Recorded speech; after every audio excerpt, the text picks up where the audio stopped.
Voilà, gloire à Dieu, que Dieu vous bénisse. Je pense que je ne vais pas chanter. Les frères ont chanté des cantiques merveilleux à la gloire du Seigneur, comme ce dernier cantique. Dieu recherche ce cœur-là, ce cœur d'adorateur, ce cœur disposé, ce cœur prêt à recevoir ce soir. Vous savez, comme maintes fois on le dit, une réunion, elle est importante.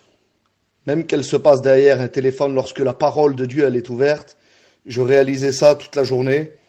Depuis que le frère Norton m'a fait cette demande d'apporter la parole du Seigneur, mon cœur était travaillé par Dieu. Oui, Dieu recherche ce cœur-là, ce cœur disposé, ce cœur d'adorateur, ce cœur qui cherche la communion avec le roi des rois, le Seigneur des seigneurs. Et j'aimerais vous dire que la réunion ce soir n'est pas limitée. Même qu'elle se fait à travers un téléphone, il y a un mot de Dieu pour toi. Et Dieu a mis un mot dans la simplicité sur mon cœur. Un mot très simple que j'aimerais partager avec vous. Vous savez, il y a un verset que je connais par cœur, parce que ce verset est une promesse de Dieu. Un verset que souvent dans des déserts, dans ma vie spirituelle, il y a quelques années que je suis un jeune prédicateur, j'ai fait les études avec Norton, et puis il y a quelques années qu'on sert le Seigneur, et puis il y a eu dans ma vie, dans mon ministère, il y a eu des fois où il y a eu des déserts, à travers des maladies, à travers des soucis, à travers des séparations. Et c'est un verset qui m'a toujours réconforté. C'est un verset qui a toujours frappé mon âme, frappé mon esprit et frappé mon cœur. Que Dieu le fasse ce soir, que ce verset trouve accès dans ta maison surtout, dans ton foyer, que ce verset puisse trouver accès dans ton cœur, là où tu te trouves, que ça soit dans une voiture, dans ta campine, dans ton petit chalet, où que tu sois. J'aimerais te dire et te réconforter ce soir, Dieu te voit et Dieu désire te parler. Ce verset se trouve dans 2 Chroniques 25, verset 9. Et j'espère que ce verset trouvera un accès dans ton cœur particulier pour pouvoir faire ce qu'il doit faire, ce verset. C'est une promesse. Et ce verset nous dit que l'Éternel peut te donner bien plus que cela. Alléluia. C'est un verset qui réjouit mon âme, qui réjouit ma vie. Dieu est prêt, Dieu est disposé ce soir. Dieu a mis tout en œuvre à travers ces réunions, à travers ces réseaux, à travers les serviteurs qui sont choisis pour apporter la parole de Dieu. Es-tu prêt à recevoir le bien plus de Dieu ce soir? Vive le bien plus de Dieu. Pas une vie stable, pas une vie monotone, pas une vie sans la présence de Dieu, pas une vie simple, non, une vie de chaque jour, avec le bien plus de Dieu, le bien plus de Dieu. Il y a une promesse. Dieu est prêt à te le donner ce soir. Et je suis convaincu dans mon cœur que tu vas être prêt à le recevoir. Vous savez, il y a une femme, une maison dans la Bible. J'aimerais pas être long ce soir et laisser le temps à la prière. Mais que Dieu fasse, que l'Esprit de Dieu vivant, que la personne du Saint-Esprit, celle qui sait prêcher mieux que quiconque, que le Saint-Esprit puisse trouver accès dans ta maison, dans ton cœur. Rien ne freine l'action du Saint-Esprit. Aucun mur ne peut freiner l'action du Saint-Esprit. Oui, il peut te révéler les bien plus de Dieu qui sont préparés pour toi ce soir. Il y a une femme qui avait vécu une situation particulière dans la Bible. Et cette femme-là, lorsque je lisais encore, avant que la réunion commence, pendant que les frères chantaient, je lisais, ça touchait mon cœur. Une situation que vous et moi n'auriez pas voulu vivre. Même pas, on n'aurait pas voulu être 1 heure dans sa présence. On n'aurait pas voulu vivre 1 heure ce que cette femme vivait. Elle vivait quelque chose de terrible. Et j'en ai voulu savoir la cause de cette chose-là. J'ai voulu rentrer dans les détails de la parole de Dieu. Parce que la parole de Dieu nous révèle des mystères. Et je crois que ce soir, Dieu désire te parler et te révéler des mystères de la parole de Dieu. Oh, je dis pas que c'est moi qui a trouvé ces mystères, mais Dieu a révélé par son esprit quelques versets. J'aimerais partager ces versets avec vous. L'histoire se trouve dans 2 Rois, chapitre 4, verset 7. Et j'aimerais dire le centre de cette histoire. Le prophète est là, Élisée est là, et il y a une conversation avec une femme qui vit quelque chose de terrible. Et on va s'entretenir sur ça ce soir. Qu'as-tu à la maison? Alléluia. Qu'as-tu? C'est une question que le prophète a posée. Vous savez, la Bible commence comme ça. Ce verset de 2 Rois 4, ça commence comme ça. La Bible dit qu'une femme d'entre les femmes, des fils des prophètes, cria à Élisée. Vous Vous savez, si on aurait été à l'extérieur, vous et moi, de cette maison, si on aurait été à l'extérieur de cette maison et qu'on aurait regardé la publicité qu'il y avait, parce que je vois que c'est une publicité ce soir. C'est un titre que cette femme a. Cette femme n'était pas n'importe quelle femme. Elle descendait d'une famille de prophètes. Elle descendait des fils des prophètes. Là où on prêchait l'évangile, là où on proclamait la parole de Dieu. Et la Bible commence comme ça, dans le 2e livre de Rois, chapitre 4. Il dit que cette femme n'était pas n'importe quelle femme. Elle était une femme d'entre les fils des prophètes. Et puis lorsqu'on aurait regardé cette étiquette sur la porte de sa maison, sûrement à l'extérieur, on aurait dit, quelle femme bénie, quel foyer béni. Quel foyer, sûrement à l'intérieur de cette maison-là, ça doit prier. Sûrement à l'intérieur de cette maison-là, il doit y avoir de la réjouissance. Sûrement à l'intérieur de cette maison-là, il doit y avoir du jeûne, de la compassion. Il doit y avoir des choses de Dieu. Il doit vivre des choses extraordinaires à l'intérieur de cette maison-là. Et j'aimerais vous dire que l'œil de Dieu n'est pas l'œil des hommes. Dieu parcourt la terre. Et il regarde si quelqu'un est intelligent et recherche sa face et sa parole. Si cette femme avait une situation terrible, mes frères, et j'aimerais vous expliquer pourquoi elle a eu cette situation-là. On aurait regardé à l'extérieur, je me répète de le dire, on aurait dit ce foyer est un foyer béni. Mais j'aimerais vous dire que Dieu ne mise pas là où nous on mise.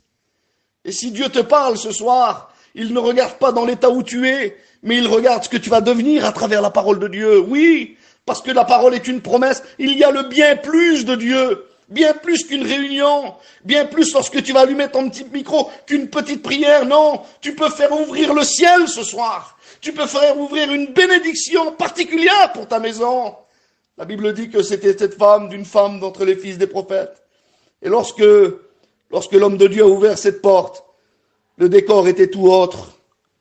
Oh, de l'extérieur, ça paraissait un foyer béni. Ça paraissait une maison extraordinaire dans la prière, dans le jeûne, dans la consécration, dans la vie de sainteté, dans la sanctification. Ça paraissait tout ça de l'extérieur. Mais j'aimerais vous dire que Dieu, ce soir, même à travers un réseau de téléphone, Dieu regarde à travers le téléphone et son œil passe le téléphone et il regarde l'intérieur de ta maison ce soir. Il regarde l'intérieur de ton foyer et il est en train de te dire, mais qu'as-tu à la maison? Comment est ta maison? Est-ce que ta maison est une maison d'apparence? Est-ce que ta maison est une maison simplement avec un titre? Que Dieu te garde ce soir, que Dieu me garde. Mais nous avons besoin, comme le frère a chanté, c'est ce que Dieu recherche, de vrais adorateurs, de vraies adoratrices, quelle que soit la situation qu'on passe, être toujours là, dans les bons comme dans les mauvais jours, louer et glorifier son nom. Alors, lorsque l'homme de Dieu passe, il semblerait que lorsque je lis ce verset, moi, je vois que cette femme fait des reproches. Je le prends comme ça, les frères, parce que Dieu me l'a mis comme ça dans mon cœur. Lorsque l'homme de Dieu passe la porte, une conversation s'installe, et cette femme parle au serviteur de Dieu, parle à Élisée. Le nom de Élisée veut dire Dieu de mon salut. Elle parle, elle aurait pu demander de l'aide autrement, mais elle est maladroite, cette femme. Elle s'y prend mal, il semblerait qu'elle fait des reproches, et elle commence comme ça. Elle dit, ton serviteur, mon mari, est mort. Et puis lorsque j'ai regardé, je dis, Seigneur, elle aurait pu commencer autrement, elle aurait pu expliquer sa situation, non. Elle dit, ton serviteur, mon mari, est mort. Et lorsqu'on nous regardons dans la Bible, le mari représente l'autorité. Et puis Dieu a parlé dans mon cœur, cette femme avait perdu quelque chose dans sa maison. Son mari était mort, c'est vrai, mais elle avait perdu plus que ça. Elle avait perdu une certaine autorité. Elle avait perdu cette autorité. L'autorité, j'ai regardé ce que voulait dire dans le dictionnaire, veut dire le droit de commander, de pouvoir et d'imposer. C'est la même racine que l'obéissance. Dans son cœur, cette femme, la situation qu'elle vivait, elle avait perdu l'obéissance qu'elle avait. Elle n'était plus cette femme obéissante par rapport à lorsque son mari était là et lorsque son mari dirigeait le foyer. Il semblerait que cette femme-là, elle manquait d'obéissance. Puis peut-être ce soir, c'est ton cas. J'aimerais te dire que l'obéissance vaut mieux que tous les sacrifices, c'est la Bible qui le dit. L'obéissance vaut mieux que tous les sacrifices. 1 Samuel, chapitre 15, verset 22. Mieux vaut lui obéir à lui. Ça vaut pas le coup de passer des heures à genoux si on n'est pas prêt à lui obéir. Si on n'est pas prêt à se plier, à être brisé comme lui le veut pour pouvoir nous former ce soir, c'est ce que Dieu veut faire. Et cette femme fait des reproches. Elle dit, ton serviteur, mon mari, est mort. Le mari était mort. Et c'est le symbole de l'autorité. Il n'y avait plus d'obéissance. Il n'y avait plus cette autorité dans sa maison. Oh, j'aimerais te dire, ne perds pas l'autorité. L'autorité qu'il y a sur nous, c'est la parole de Dieu. Allez, la suprême autorité, c'est toujours elle. Lorsqu'on était aux études, nos anciens nous disaient, la parole de Dieu, elle a toujours le dernier mot. Oui, elle a l'autorité. Que ta situation ne fasse pas que tu obéis moins à Dieu. Dieu n'a pas besoin de tes reproches ce soir, Dieu a besoin de ta prière. Et elle redit, ton serviteur craignait l'Éternel. C'est la deuxième fois qu'elle dit mot serviteur. Et dans le mot ton serviteur, elle est en train de faire véhiculer un message, cette femme-là. Elle dit ton serviteur. Elle dit pas elle se met plus dans le service de Dieu. Elle dit que son mari était à son service, mais pourtant c'était un foyer qui servait Dieu. Automatiquement, si moi je sers Dieu, ma compagne sert Dieu avec moi. Pourquoi? Parce que la Bible dit que moi et ma compagne, nous sommes qu'une seule personne. Alléluia, nous sommes qu'un aux yeux de Dieu. Alors, si moi je sers Dieu, automatiquement, ma femme doit servir Dieu. Ça doit être logique. Mais elle a dit ton serviteur. Elle s'enlève du service de Dieu. Et le mot serviteur dans la Bible, vous le savez ce que ça veut dire? Ça veut dire esclave. Ça veut dire soumis. Ça veut dire prêtre à travailler pour le roi des rois, le maître, le seigneur des seigneurs. Il n'y a plus ce zèle dans le service dans le cœur de cette femme. Elle n'a plus cette obéissance dans le cœur de cette femme. Pourquoi? Parce que le mari est mort. Et la situation fait qu'elle baisse les bras. Je voudrais te dire une chose de la part de Dieu ce soir. Et poussé par l'Esprit de Dieu, ta situation ne te fasse pas obéir moins à Dieu, que ta situation ne te fasse pas moins servir ton Dieu. On sert Dieu, mes frères et mes sœurs, comme tout va bien. On sert Dieu dans les rires et dans les joies, mais on sert Dieu aussi dans les pleurs et on sert Dieu dans la disette. Et cette femme n'était plus prête à servir Dieu parce que sa situation avait pris le dessus. Oh, que Dieu nous garde, que Dieu nous garde. Elle dit, ton serviteur craignait l'Éternel. Elle parle de la crainte de Dieu. Il semblerait qu'elle ne craint plus Dieu. C'est ce qu'elle est en train de faire véhiculer comme message. Il dit, ton serviteur, lui, il craignait l'Éternel. Craindre l'Éternel par rapport à la parole de Dieu, c'est pas avoir peur de Dieu, non, c'est d'avoir du respect pour Dieu. Cette femme avait perdu l'obéissance, elle avait perdu le service et la soumission, et elle avait perdu le respect. Le respect, mes frères. Quelle valeur dans la parole de Dieu, le respect. La parole de Dieu, elle est celle qui nous apprend à se respecter les uns les autres, parce qu'elle est l'image du Maître. Oui, tout ce qui a été fait dans la parole a été fait pour elle, parce qu'en elle est la vie est la lumière des hommes. Et cette femme-là, elle avait perdu la crainte de Dieu, le respect de Dieu, sa dignité en Dieu. Alors, l'homme de Dieu l'écoute. Je vois l'homme de Dieu l'écouter. Et puis, il voit ses reproches. Et puis, l'homme de Dieu lui pose cette question. Mais qu'as-tu dans ta maison? Et puis, c'est une question que je voudrais te poser à toi qui m'écoutes ce soir. Qu'as-tu dans ton foyer? Qu'as-tu dans ta maison? Qu'as-tu pas comme cette femme? Elle avait juste la belle apparence de dehors. Une femme d'entre les femmes des fils des prophètes. On aurait misé sur elle. Mais lorsqu'on rentrait à l'intérieur, le décor était tout autre. Oh, n'est pas simplement une étiquette dans ta vie spirituelle. Sois vrai avec Dieu. Sois vrai dans les bons comme dans les mauvais jours. Qu'as-tu à la maison? Et puis l'homme de Dieu est en train de faire véhiculer un message. Mais qu'est-ce qui s'est passé chez toi? Qu'est-ce qu'il y a eu dans ta maison pour que tu sois dans cet état-là? Qu'est-ce qu'il y a eu dans ta maison pour que tu en viennes à cela? Et elle dit la cause. Elle dit la cause. Elle dit la conséquence de ce ravage, cette femme. Elle dit, le créancier est venu pour prendre mes 2 enfants et en faire des esclaves. Puis là, il y a un message qui est véhiculé à travers cette femme-là. Elle est en train de lui dire, voilà, j'étais dans le problème, j'étais dans la difficulté, et puis pendant un moment, j'ai cessé de m'acclamer à Dieu. J'ai cessé d'attendre la bénédiction de Dieu parce que Dieu tardait trop. J'aimerais te dire, si Dieu tarde, ça ne veut pas dire qu'il ne t'a pas écouté et qu'il ne va pas t'exaucer. Dieu te laisse un laps de temps parce que Dieu désire des fois éprouver ta foi. Et elle a vu que Dieu tardait, alors elle a été frappée à des portes qu'il ne fallait pas frapper. Et j'aimerais vous dire, ce que le monde donne d'une main, il le reprend de l'autre. Oh, j'aimerais vous dire, mes frères, il y a des portes que surtout il ne faut pas frapper.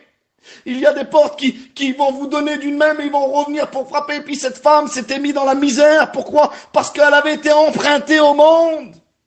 Parce que sa situation était là, comme tout allait bien, elle louait Dieu, elle priait Dieu. Mais là, la situation, elle est dans la disette, elle est dans le problème. Alors, elle a été frappée là où il ne fallait pas frapper.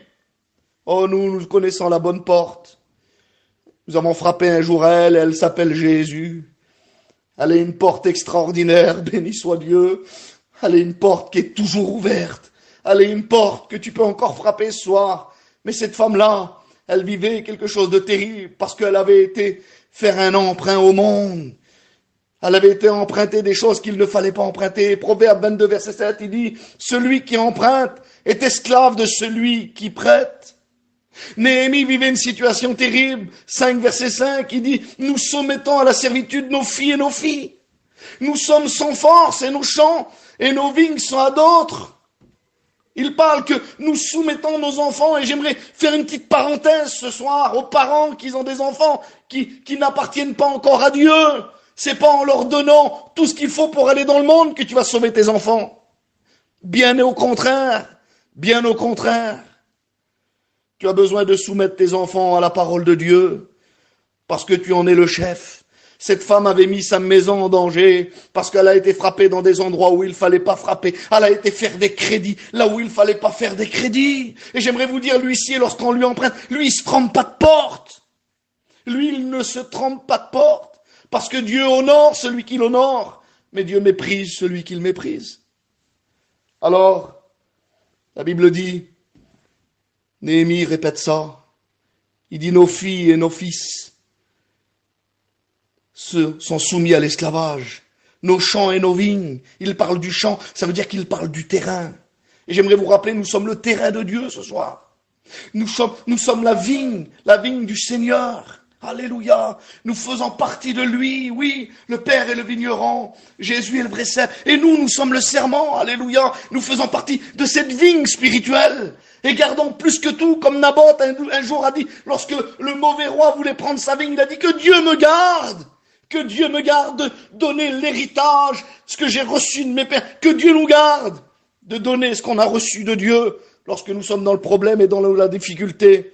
Ne vendant pas notre bénédiction, ne jetant pas nos perles au pourceau. Alors, qu'as-tu à la maison? Qu'as-tu à la maison? Qu'est-ce qui te reste de ton héritage? Apocalypse chapitre 2, verset 25, il dit, seulement ce que vous avez. C'est un rappel. C'est une mise en garde. Seulement ce que vous avez, retenez-le jusqu'à ce que je revienne. Et Dieu t'appelle à retenir ce que tu as ce soir, ce que tu as reçu de Dieu. Garde-le, plus qu'un trésor. Fais-y attention, parce que le voleur rôde, et il voudrait s'en emparer. Il rôde. Il ne sommeille. Mais Dieu nous met en garde ce soir de retenir ce qu'on a reçu de Dieu. Alors, lorsque l'homme de Dieu, Élisée veut dire le Dieu de mon salut, il dit qu'as-tu à la maison, en voulant dire te reste-t-il quelque chose de Dieu? Te reste-t-il quelque chose de ce que tu avais reçu auparavant? Et puis là, elle change cette femme. Elle dit plus. Elle l'a pas dit au début, mais là, elle le dit. Elle est touchée par la parole de Dieu. Elle est touchée par la puissance de cet homme de Dieu, de l'onction qu'il y a sur lui. Regardez, elle dit ta servante. Elle se remet à son rang. Elle est recalée par la parole, parce que la parole est l'amour. Et la parole est en train de la recaler dans son esprit, et en train de la reprendre, et en train de la convaincre de péché, de justice et de jugement. Il lui dit, tu me parles du matériel, mais le spirituel, il te reste quoi? Alors elle lui dit, ta servante, alléluia. Elle se remet dans l'obéissance. Vous voulez obtenir? La Bible dit, celui qui avoue et délaisse obtient la miséricorde de Dieu. C'est dans l'obéissance de Dieu qu'on remplit nos bagages de bénédiction. C'est lorsqu'on est prêt à lui obéir.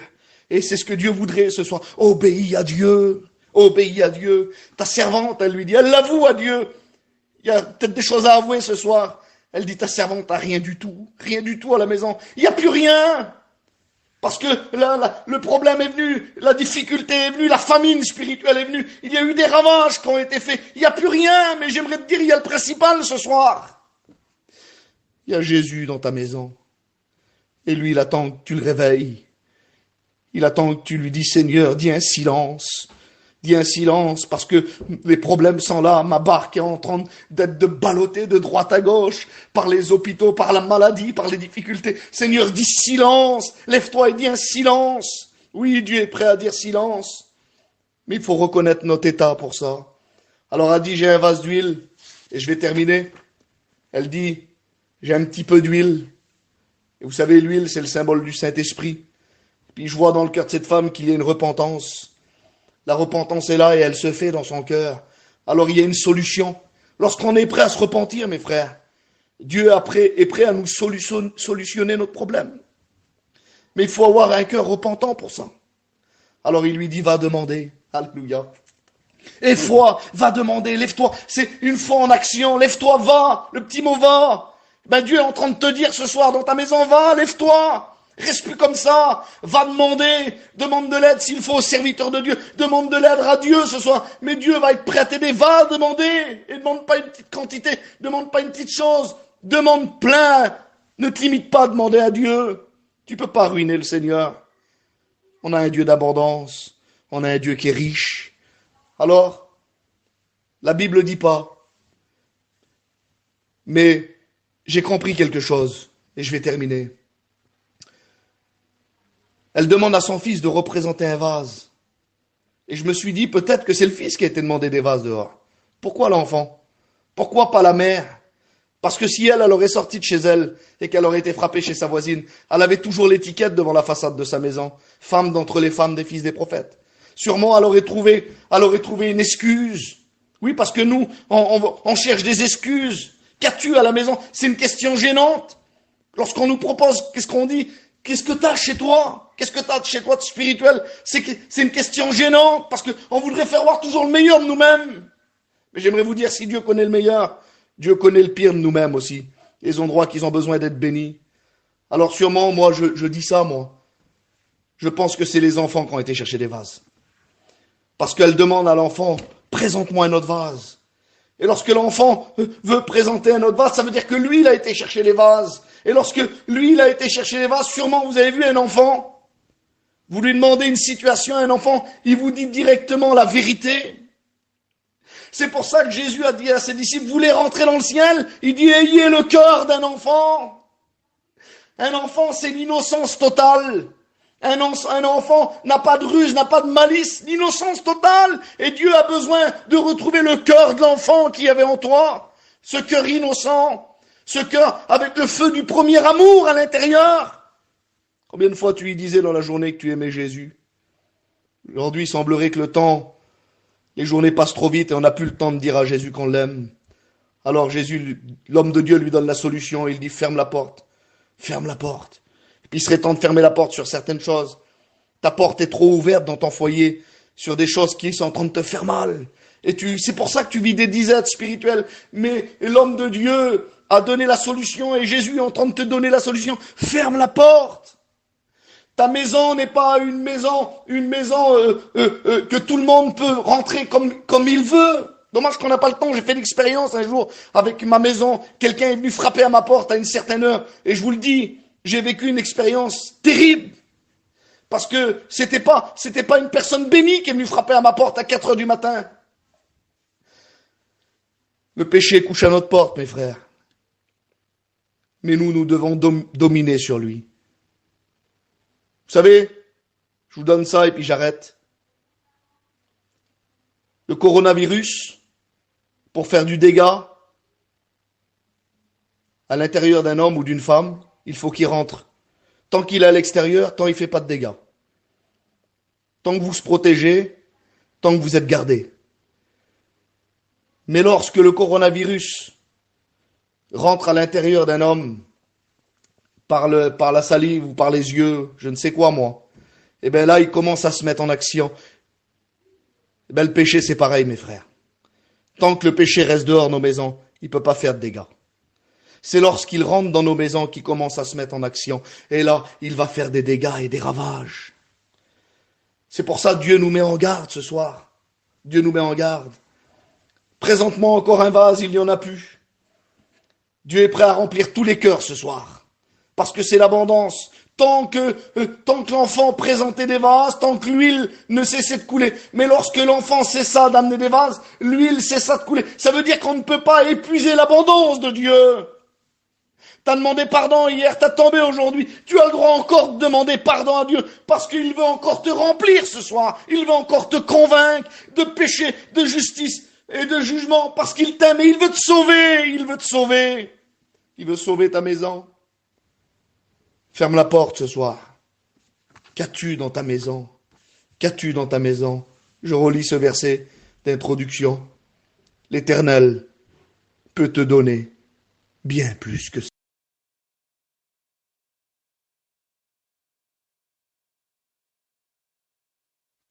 Le bien plus de Dieu est prêt à rentrer dans ta maison, dans ton foyer, là où tu te trouves, si tu es prêt à être vrai avec Dieu. On prie le Seigneur. Seigneur, merci pour ta grâce. Merci, merci, merci pour ta parole. Ta parole, elle ne revient pas sans faire effet dans les cœurs. Ta parole connaît les vies. Ta parole connaît ceux qui écoutent ce soir. Seigneur, ta parole connaît les malheureux. Connaît les maisons qui ont été détruites, connaît les maisons qui vivent des famines spirituelles. Seigneur, et puis osons la soirée que nous avons ce privilège, tu veux pas regarder que l'étiquette extérieure, tu veux rentrer parce que tu as envie de réparer, Seigneur. Oui, tu es le réparateur. Et lorsque tu répares, Seigneur, tu le fais à merveille, tu fais pas mal, parce que tu es un Dieu qui est gentil. Tu fais toi merveille, Seigneur. Répare les maisons qui ont été brisées. Seigneur, restaure, remets de l'huile. Imbibe l'huile dans ces maisons. L'onction du Saint-Esprit, le symbole du Saint-Esprit. Fais un renouveau. Oh oui, un renouveau de Dieu. Que Dieu vous bénisse. Que Dieu vous bénisse.